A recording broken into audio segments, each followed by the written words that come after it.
Yeah, this is actually the first time I heard this piece, and it's so gorgeous.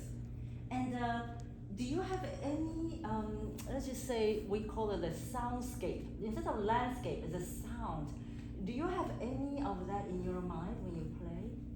Any like expression, any character, any sceneries in mind when you play? I'm not really sure. I think so. Okay, so I think you could start looking really deep into yourself because innately you have a lot of musicality. What you need to do is to really believe in it and really carry it out. You know, because playing piano is really just a means to express yourself, right? And we are all very lucky to be acquainted with the most beautiful language in the world. And this language, although very abstract, is really cross time, cross culture. Imagine the power when you just sit down and play. The beginning is like you just, you're telling a story, but you don't say like, oh, one day, you know, it's like a long time ago, when I was 6, you know, something like that. So, like,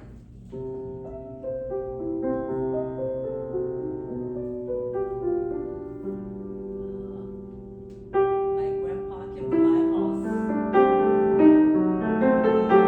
So the first 2 bars are like some of the jazz musicians, you know, like they, I heard what French Hirsch, I don't really know. Anyway, he's just going like I'm just like a kind of doodle around.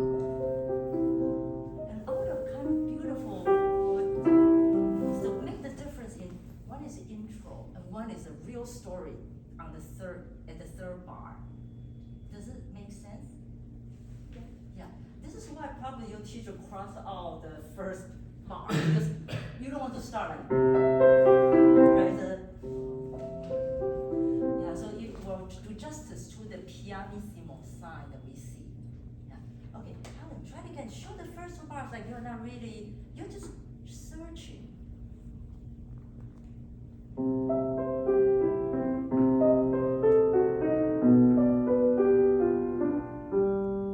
Good. Now the real story began here. So play out.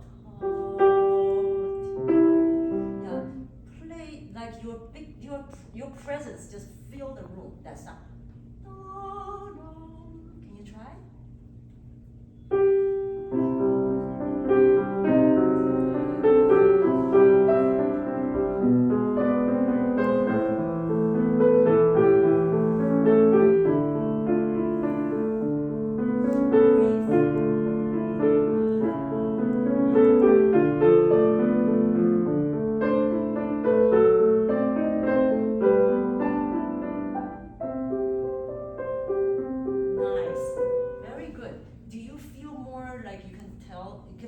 Expressive now? I hope so. But remember, Helen, all of us need to at one point not just to seek somebody like teachers or parents to say, oh, you're doing well. You can tell whether you're doing well or not. And then when you're on stage, just believe in yourself what you're playing here. It's very important. I try to do not just like,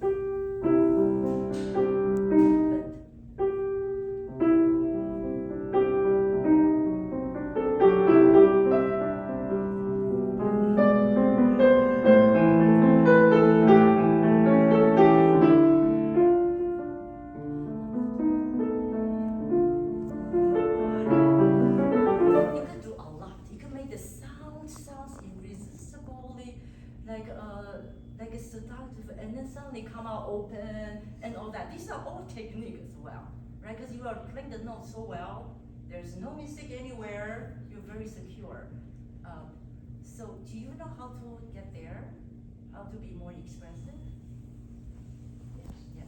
First step is imagination. We always need to work on that. How you perceive the sound. Then validate what you are thinking and try to express it more. Of course, we go back to check what the composer wrote, but like the pianissimo piano, but then he didn't write anything for here. But there's a lot of very interesting harmonies, right, in the left hand. Okay, now let's talk a little bit about the sound production.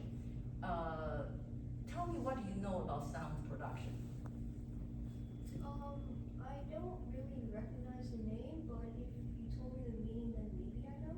Yeah, sound production is like, just say, if I'm a singer and I go, la, la. First, somebody, I'm not a good singer, but you know, with a, da, da, da, today I'm going, ladies and gentlemen, and that kind of things, like projecting your sound. Yeah, so tell me what you mean. Changing the tone and Making the tone fuller, yes, and have a more variety of tone.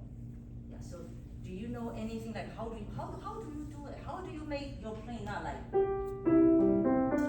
do you make the sound carry? lean into it. Lean to it. Good job. Can you demonstrate, please?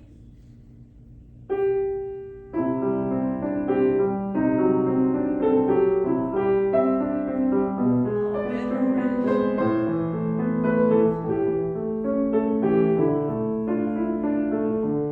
Different sound, left and softer, right hand still carrying.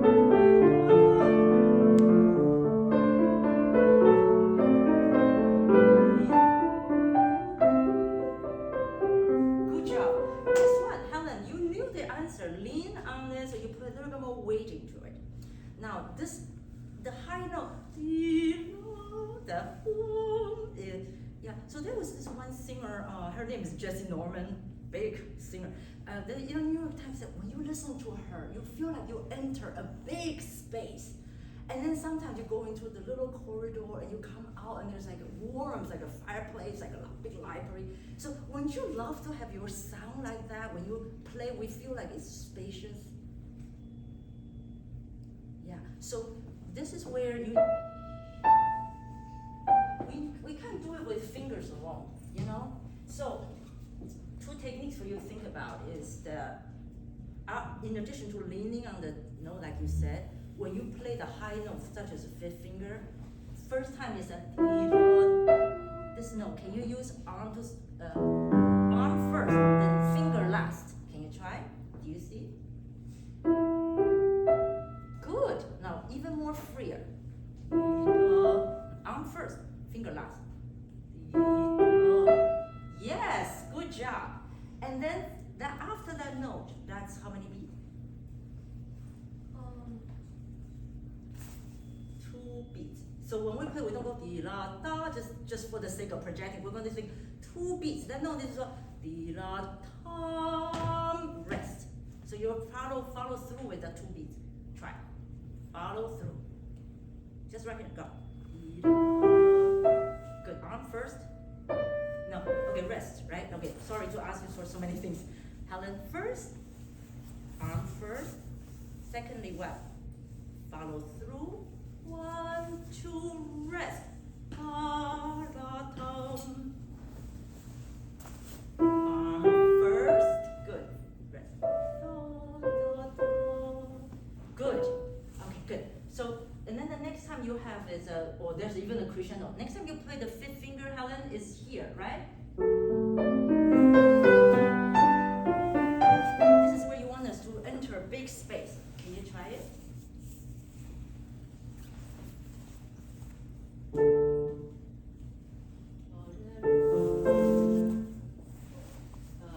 Can you stop? Yeah, same thing, fifth finger. So this is F here. Rest.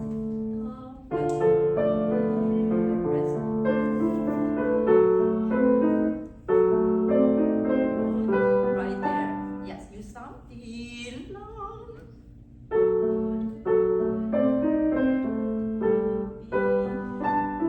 Arm first. Yeah, something like that. Okay, that's okay.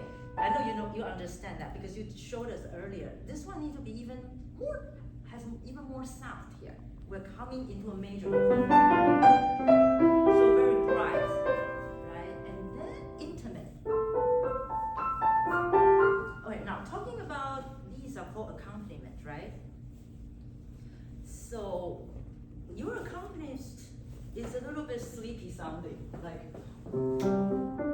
So don't confuse that with being soft. Soft is good, but you want it to support. Yeah, I would suggest that you lift up the elbow a little bit to make the sound not droopy. Then turn with the wrist. Yeah, sorry, we are here now. Try again.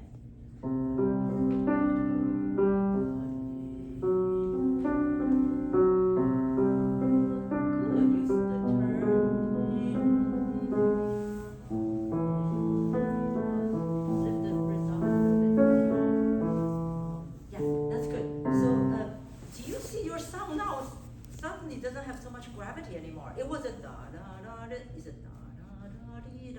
has more of a direction.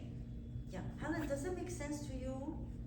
By doing that, by imagining your sound going like that instead of da da da da da, just merely keeping it quiet. Yeah. Yes. So these are called direction. You want to make sure the sound has a direction. Okay? Yes.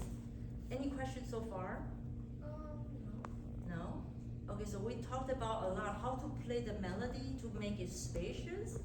How do we make the fifth finger more singing? Tell us. I have to move my elbow like a little, I guess. Mm-hmm. Arm first, and then fingers, right. But most important is after doing that, you're not going to hear, close your eyes and listen. Because it's like a video game, right? Do you play video game? Video games like you have to go through a lot of obstacles to get to the goal, right? But you can do different way to get the obstacle to get to the goal. The goal is just play more spaciously with a good big sound. So whether you could do it arm or doing it standing up or with wrist or whatever, there's many different ways to get there. But the end goal is to do what? To make it sound open. Yes, to make it sound open. Very good. Yeah, if you just want the device, that's the most important thing for you. Because Helen, you're very intelligent, you have a lot of musicality. Your stage presence is a little bit shy. We are all like that, when we play, it's like, oh. All these years I've taught only one student, when he's nervous, he does extra.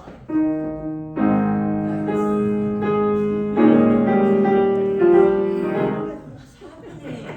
He said, well, because I'm nervous. I'm like, wow, then finally somebody, because everybody was nervous for like this. Right? We don't know how to move. So actually you could practice, just free up a little bit. It's so important. Okay? Yeah. Okay, very good, Helen. Keep up the good work. Very nice to hear you play. Thank you.